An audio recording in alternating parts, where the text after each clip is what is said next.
8 നോമ്പിൻ്റെ 3-ാം ദിവസം പരിശുദ്ധ അമ്മ അമർത്യയാണ് എന്നാണ്. ഷീസ് ഇമ്മോർട്ടൽ എന്നാണ് പരിശുദ്ധ അമ്മയെക്കുറിച്ച് തിമോത്തി പറയുന്നത്. എന്നിട്ട് പറയുന്നത് എങ്ങനെയാണ് പരിശുദ്ധ അമ്മ അമർത്യ ആയിരിക്കുന്നത്, ഇമ്മോർട്ടൽ ആയിരിക്കുന്നത്?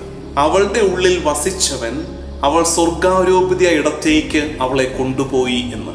പരിശുദ്ധ അമ്മയുടെ ഉള്ളിൽ ആര് വസിച്ചു? ഈശോ വസിച്ചു. ഈശോ ആരാണ്? ഈശോ അമർത്യനാണ്, ഇറ്റേണലാണ്, നിത്യനാണ്. അപ്പോൾ എന്തു പറ്റി? ആ ഈശോ അവൻ എവിടെ വസിച്ചോ ആ ഇടത്തെ, അവളെ, മറിയത്തെ സ്വർഗത്തിലേക്ക് ഉയർത്തി. അങ്ങനെ അവൾ അമർത്യ ആയി. അങ്ങനെയാണെങ്കിൽ നമ്മളുമൊക്കെ അമർത്യരാകാനുള്ളതാണ്. എന്താ കാര്യം? ഈ ലോജിക്ക് ചിന്തിച്ച് അവളുടെ ഉള്ളിൽ വസിച്ചവൻ അവളെ സ്വർഗത്തിലേക്ക് ഉയർത്തി.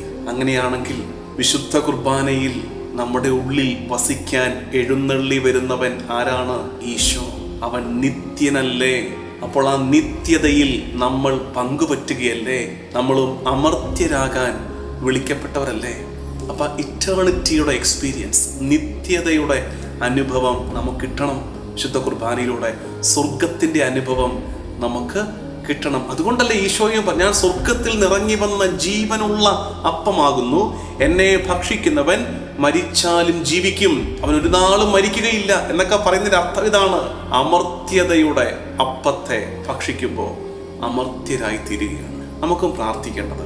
മരണം മൂലം നിരാശപ്പെട്ടു പോയിരുന്ന ഒരുപാട് പേരുണ്ട്. പ്രിയപ്പെട്ടവരുടെ മരണം മൂലം നിരാശപ്പെട്ടവർ, ജീവിത പങ്കാളി, അപ്പൻ, അമ്മ, മക്കള് ഒക്കെ മരണപ്പെട്ടു പോയി. അതിന്റെ സങ്കടത്തിൽ നിന്ന് ഇതുവരെ മാറിയിട്ടില്ല. ഓർക്കണേ, ഈശോ ഉള്ളിൽ വസിച്ച ക്രിസ്ത്യാനിയാണ് നിങ്ങളെങ്കിൽ, നിങ്ങളുടെ പ്രിയപ്പെട്ടവരെങ്കിൽ, you are called for heaven. നിങ്ങൾ സ്വർഗത്തിനായി വിളിക്കപ്പെട്ടവരാണ്. സ്വർഗത്തിൽ വെച്ച് നമ്മൾ ഇനിയും കണ്ടുമുട്ടും. ഇനി കുറച്ചു പേരുണ്ട് മരണത്തെ ഭയമാണ്, മരണത്തെ ഭയമാണ്. പ്രായമായാലും ഒരുങ്ങാൻ പറ്റുന്നില്ല, മരണത്തിനെ ഒന്ന് അംഗീകരിക്കാൻ പറ്റുന്നില്ല. ഈ ചിന്ത മനസ്സിലുണ്ടാകട്ടെ.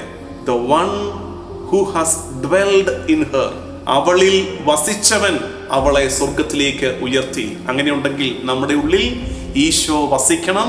വസിക്കുമ്പോൾ അവൻ നമ്മളെ സ്വർഗത്തിലേക്ക്, ഉന്നതങ്ങളിലേക്ക് ഉയർത്തും. നമുക്ക് പ്രാർത്ഥിക്കാം. കർത്താവേ, നിസ്സാരമായവയിൽ കണ്ണും കാലും മുടക്കി ഞങ്ങൾ വീണു പോവുകയാണ്. എല്ലാം ഈ ഭൂമിയാണെന്ന് ചിന്തിക്കുന്ന ഞങ്ങളെ ഉന്നതങ്ങളിലേക്ക് നീ ഉയർത്തണേ. മറിയത്തിന്റെ ഉള്ളിൽ നീ വസിച്ചു. നിത്യനായ നീ മറിയത്തിന് അമർത്യത സമ്മാനിച്ചു. അതുപോലെ ഞങ്ങൾക്കും സ്വർഗത്തിന്റെ അനുഭവം സമ്മാനിക്കണമേ.